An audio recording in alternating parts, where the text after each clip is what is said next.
नमस्कार। आकाशवाणी जयपुर अजमेर से प्रस्तुत हैं प्रादेशिक समाचार।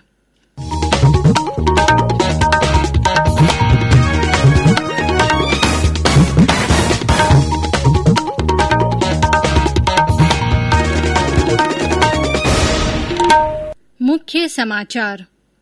प्रदेश के सभी जिलों में खुलेंगे इंदिरा महिला शक्ति केंद्र। बालिकाओं और महिलाओं को समस्याओं के समाधान के लिए मिलेगा निःशुल्क परामर्श। राज्य में संविदा कर्मियों को इस साल की लॉकडाउन अवधि का मिलेगा वेतन। देश में अब तक 35 करोड़ से अधिक कोविड रोधी टीके लगाए गए। कोविड रिकवरी रेट 97% से अधिक हुई। राज्य में कुछ स्थानों से बारिश के समाचार। अधिकांश स्थानों पर तेज गर्मी और उमस का असर। और आध्यात्मिक गुरु स्वामी विवेकानंद की पुण्यतिथि पर संपूर्ण राष्ट्र श्रद्धांजलि अर्पित कर रहा है।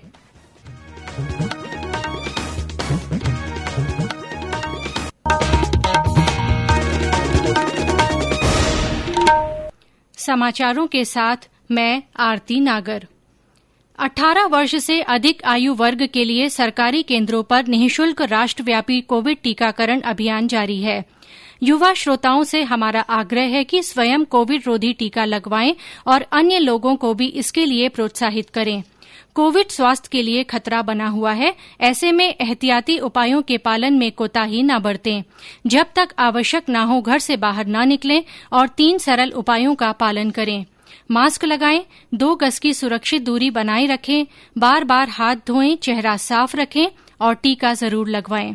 कोविड से संबंधित जानकारी और मार्गदर्शन के लिए राष्ट्रीय हेल्पलाइन नंबर 011-2397-8046 और 1075 पर संपर्क करें। राज्य के हेल्पलाइन नंबर 104 या 108 पर भी फोन कर सकते हैं। इसके अलावा वरिष्ठ नागरिकों के लिए हेल्पलाइन नंबर है 14567। मनोवैज्ञानिक सहायता के लिए फोन नंबर 08046110007 पर संपर्क किया जा सकता है। कोविड बाद की समस्याओं के बारे में श्रोता 181 पर जानकारी ले सकते हैं। बच्चों की सहायता के लिए फोन नंबर 1098 पर संपर्क किया जा सकता है। और अब समाचार विस्तार से। प्रदेश में इंदिरा महिला शक्ति केंद्रों के पहले चरण के लिए 6 करोड़ 67 लाख रुपए के बजट को मंजूरी दी गई है। मुख्यमंत्री अशोक गहलोत ने इसकी स्वीकृति जारी की। ये केंद्र प्रदेश के सभी जिलों में खोले जाएंगे। बालिकाओं और महिलाओं के लिए ये केंद्र मार्गदर्शक साथी का काम करेंगे। इन केंद्रों पर हर उम्र की बालिकाओं और महिलाओं की मानसिक, सामाजिक, आर्थिक और अन्य समस्याओं को सुना जाएगा। साथ ही कानून विशेषज्ञों द्वारा निःशुल्क परामर्श और विभिन्न योजनाओं की जानकारी भी दी जाएगी। इसके अलावा महिलाओं को व्यक्तित्व विकास और आत्मरक्षा प्रशिक्षण भी मिल सकेगा। प्रदेश में संविदा कर्मियों को लॉकडाउन अवधि का वेतन मिलेगा। मुख्यमंत्री अशोक गहलोत ने कोरोना महामारी से उत्पन्न परिस्थितियों को देखते हुए ये निर्णय लिया है। विभिन्न विभागों और राजकीय उपक्रमों में कार्यरत संविदा कर्मियों को इस वर्ष अप्रैल महीने में लागू किए गए राज्यव्यापी लॉकडाउन की अवधि का वेतन दिया जाएगा। गौरतलब है कि बड़ी संख्या में संविदा कर्मियों के लॉकडाउन और अन्य प्रतिबंधों के कारण कार्यस्थल पर नहीं पहुंचने पर इस अवधि का उनका भुगतान नहीं हो पा रहा था। राज्य में प्रगतिशील पशुपालकों को सम्मानित किया जाएगा। इसके लिए 31 जुलाई तक आवेदन आमंत्रित किए गए हैं। पशुपालन मंत्री लालचंद कटारिया ने बताया कि पशुपालक सम्मान समारोह योजना के तहत चयनित 2 पशुपालकों को राज्य स्तर पर सम्मानित किया जाएगा। इसके अलावा प्रत्येक जिले से 2-2 और पंचायत समिति स्तर पर 1-1 पशुपालक को पुरस्कृत किया जाएगा। प्रदेश में माध्यमिक शिक्षा निदेशालय ने चालू सत्र में गार्गी और बालिका प्रोत्साहन योजना की पुरस्कार की राशि से वंचित रह गई छात्राओं को एक और अवसर दिया है। ऐसी छात्राएं 10 जुलाई तक ऑनलाइन आवेदन कर सकती हैं। जिला शिक्षा अधिकारी ने बताया कि अब तक 1,32,000 से ज्यादा बालिकाओं को पुरस्कार राशि उनके खातों में स्थानांतरित कर दी गई है। राज्य में इन योजनाओं के तहत 1,77,980 छात्राओं से आवेदन मांगे गए थे। शेष रही करीब 23,000 से अधिक छात्राएं संस्था प्रधान के माध्यम से आवेदन कर सकती हैं। राज्यपाल कलराज मिश्र और मुख्यमंत्री अशोक गहलोत ने सीकर जिले के त्रिलोकपुरा के जवान पप्पूराम सामोता की शहादत को नमन किया है। वे गलवान घाटी में ड्यूटी के दौरान शहीद हो गए थे।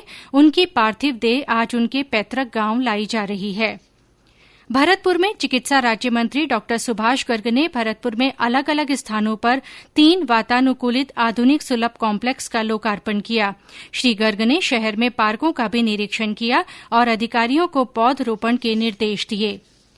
झालावाड़ जिले में चिकित्सा विभाग मौसमी बीमारियों के प्रति लोगों को घर घर जाकर जागरूक करेगा। मुख्य चिकित्सा और स्वास्थ्य अधिकारी ने बताया कि डेंगू, मलेरिया और चिकनगुनिया से बचाव के लिए शहरी और ग्रामीण क्षेत्रों में घर घर सर्वे भी किया जाएगा। उन्होंने बताया कि लोगों को मौसमी बीमारियों की रोकथाम के लिए विभिन्न जानकारियां दी जाएंगी।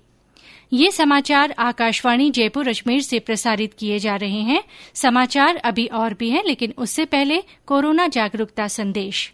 चलो मिलकर एक शुरुआत करें, चलो एक फैसला आज करें, मास्क नहीं तो टोकेंगे, कोरोना को रोकेंगे, चलो एक इरादा करते हैं, चलो कुछ वादा करते हैं, मास्क नहीं तो टोकेंगे, कोरोना को रोकेंगे। समाचारों में आपका फिर से स्वागत है। देश में कोविड रोधी टीकाकरण अभियान के तहत अब तक 35 करोड़ 12 लाख से अधिक टीके लगाए जा चुके हैं। कोविड से स्वस्थ होने की दर बढ़कर 97.09% हो गई है। स्वास्थ्य मंत्रालय ने बताया है कि कल 63,87,000 से अधिक टीके लगाए गए। इस बीच कल 52,000 से अधिक रोगी स्वस्थ हुए। 43,000 से ज्यादा नए मरीजों की पुष्टि हुई। लगातार 52 दिन से हर रोज संक्रमण मुक्त होने वालों की संख्या नए मरीजों की तुलना में अधिक है। देश भर में अब तक इस महामारी से 2 करोड़ 96 लाख लोग ठीक हो चुके हैं। इस बीच जयपुर जिले में आज कोरोना संक्रमण के 19 नए मामले सामने आए हैं। प्रदेश में कोविड संक्रमण के मामलों में कमी को देखते हुए धार्मिक स्थल खुलने की छूट के बाद आज बांसवाड़ा के त्रिपुर सुंदरी मंदिर को भी श्रद्धालुओं के लिए खोल दिया गया। अभी माँ भगवती त्रिपुर सुंदरी का लॉकडाउन के कारण मंदिर बंद था। प्रशासन की गाइडलाइन के अनुसार मंदिर का पट खुल चुका है और दर्शनार्थियों की बड़ी ही मन के अंदर उत्साह था, उमंग थी कि हम माँ के दर्शन प्रत्यक्ष रूप से हम कैसे कर पाएं। आज बहुत ही अच्छा दिन है और आनंददायी योग के अंतर्गत में यह माँ का पट खुला है। तो निश्चित रूप से माँ से हम प्रार्थना करते हैं कि ये माँ यह वैश्विक महामारी निश्चित रूप से समाप्त होकर के और शीघ्र ही सारे लोग स्वस्थ रहें और ये वैश्विक महामारी समाप्त होती और आज दर्शनार्थियों की तांता भी लग रहा है। स्वास्थ्य मंत्रालय की राष्ट्रीय टेलीमेडिसिन सेवा ई-संजीवनी ने 70 लाख परामर्श देकर एक और महत्वपूर्ण उपलब्धि हासिल की है। इस प्लेटफॉर्म से अब तक 32 लाख रोगियों को सेवा उपलब्ध कराई गई है। स्वास्थ्य मंत्रालय ने ई-संजीवनी ओपीडी सेवा पिछले साल अप्रैल महीने में लॉकडाउन के बाद शुरू की थी। केंद्र सरकार की ओर से कोरोना के प्रति जागरूकता लाने के लिए जन आंदोलन चलाया जा रहा है। इसी के तहत आकाशवाणी जयपुर के समाचार बुलेटिनों में प्रसारित की जा रही विशेष श्रृंखला जनता का संदेश जनता के नाम में सुनिए हमारे श्रोता का संदेश। मैं कन्हैयालाल शर्मा ब्यावर, जिला अजमेर, राजस्थान से आप सभी से निवेदन करता हूं कि वैक्सीन टीका लगने के बाद भी 2 बातों की कड़ाई से पालना जरूरी। मत भूलना मास्क लगाना और रखना 2 गज की दूरी। धन्यवाद। जय हिंद। हमारे अन्य श्रोता भी कोरोना जन जागरूकता आंदोलन से जुड़ सकते हैं। जो लोग कोविड टीका लगवा चुके हैं वे भी अपना संदेश भेज सकते हैं। इसके अलावा मास्क पहनने, व्यक्तिगत स्वच्छता और साफ सफाई पर जोर देने वाले संदेश भी रिकॉर्ड कर या टाइप कर हमारे व्हाट्सएप नंबर 9414052368 पर भेजे जा सकते हैं। देश में कल से निपुण भारत अभियान की वर्चुअल शुरुआत होगी। शिक्षा मंत्री रमेश पोखरियाल निशंक इस अभियान की शुरुआत करेंगे। समझ के साथ पढ़ने और गणना में प्रवीणता के लिए हो रही इस राष्ट्रीय पहल में सभी राज्यों और केंद्र शासित प्रदेशों के स्कूल शिक्षा विभाग के अधिकारी और संस्था प्रमुख भाग लेंगे। इस अभियान का उद्देश्य बच्चों को बुनियादी साक्षरता और गणना में प्रवीणता हासिल करने में सक्षम बनाना है। प्रधानमंत्री फसल बीमा योजना बूंदी जिले के किसानों के लिए भी मददगार साबित हो रही है। हमारे संवाददाता ने बताया कि खरीफ की फसल के खराबे के बाद जिले के 84,661 किसानों को मुआवजा मिला है। बीमा राशि प्राप्त होने से किसानों को संबल मिल रहा है। पिछले वर्ष बूंदी जिले में 1,48,000 किसानों ने प्रधानमंत्री फसल बीमा करने वाली future generally India insurance company से अपनी फसलों का बीमा करवाया था। खरीफ की फसल खराबे के बाद बीमा कंपनी द्वारा 160 करोड़ 11 लाख रुपए का मुआवजा वितरित किया गया है, जिससे किसानों की भरपाई हो सकी है, जबकि अभी रबी की फसल का मुआवजा राशि मिलना शेष है। इधर जिले में प्रधानमंत्री फसल बीमा योजना के तहत खरीफ 2021 को लेकर तैयारियां जोरों पर है। किसानों को जागरूक करने के लिए जागरूकता रथ जिले के गांवों में घूम रहे हैं। जिला कलेक्टर ने कृषि अधिकारियों एवं बीमा कंपनी के प्रतिनिधियों को निर्देश दिए हैं कि योजना का व्यापक प्रचार प्रसार कर अधिकाधिक किसानों को लाभान्वित किया जावे, ताकि किसानों को फसल खराबे पर उचित मुआवजा मिल सके। राजकुमार दादीज, आकाशवाणी समाचार, बूंदी। केंद्रीय सहकारी बैंक की ओर से बूंदी जिले में खरीफ की फसल के लिए किसानों को 230 करोड़ रुपए का कर्ज दिया जाएगा। बैंक प्रबंधक से मिली जानकारी के अनुसार 1 जून से अब तक 38,000 किसानों को 162 करोड़ रुपए की ऋण राशि दी जा चुकी है। और अब मौसम। राज्य में बूंदी, चूरू और जयपुर सहित कुछ जिलों में हल्की से मध्यम बरसात हुई। वहीं झालावाड़, करौली, नागौर, बीकानेर, जोधपुर, जैसलमेर, श्रीगंगानगर सहित अन्य स्थानों पर लोग तेज गर्मी और उमस से परेशान रहे। सबसे अधिक तापमान 43.3 डिग्री चित्तौड़गढ़ में रिकॉर्ड किया गया। धौलपुर में भी बादलों की आवाजाही के साथ उमस का दौर जारी रहा। चूरू से हमारे संवाददाता ने बताया कि जिले में तेज गर्मी का असर बना हुआ है। हालांकि कुछ गांवों में गरज के साथ छींटे भी पड़े। चूरू में आज भी तेज धूप और गर्मी का असर रहा। दिन भर लू चलने की स्थिति बनी रही, जिससे आम जन जीवन पूरी तरह से प्रभावित हो गया। दोपहर बाद मौसम ने करवट बदली, जिसके चलते यहाँ आसमान में घने काले बादलों की आवाजाही रही। आस पड़ोस के गाँव में बारिश हुई, जिससे लोगों ने गर्मी से थोड़ी राहत पाई। चारों तरफ घने काले बादल छाए रहे। दोपहर पहले गर्मी से लोगों की हाल बेहाल हो गए। प्रचंड गर्मी से पशु पक्षियों को भी परेशान होते देखा गया। सरवण शर्मा, आकाशवाणी समाचार, चूरू। मौसम विभाग के अनुसार अगले 24 घंटों के दौरान कोटा, उदयपुर, अजमेर, जयपुर और भरतपुर संभाग के जिलों में कहीं कहीं बारिश की संभावना है। इधर पश्चिमी राजस्थान के बीकानेर और जोधपुर संभाग में अगले 2 दिनों में तेज हवाओं और धूल भरी आंधी चलने के आसार हैं। मानसून को देखते हुए अजमेर जिले में बांधों, नहरों और तालाबों की मरम्मत का काम शुरू कर दिया है। जल संसाधन विभाग द्वारा मनरेगा के तहत नालियों की सफाई और बांधों के पास पौधरोपण भी किया जा रहा है। महान आध्यात्मिक गुरु स्वामी विवेकानंद की पुण्यतिथि पर आज कृतज्ञ राष्ट्र उन्हें श्रद्धांजलि अर्पित कर रहा है। उपराष्ट्रपति एम वेंकैया नायडू और गृह मंत्री अमित शाह ने स्वामी विवेकानंद को नमन किया।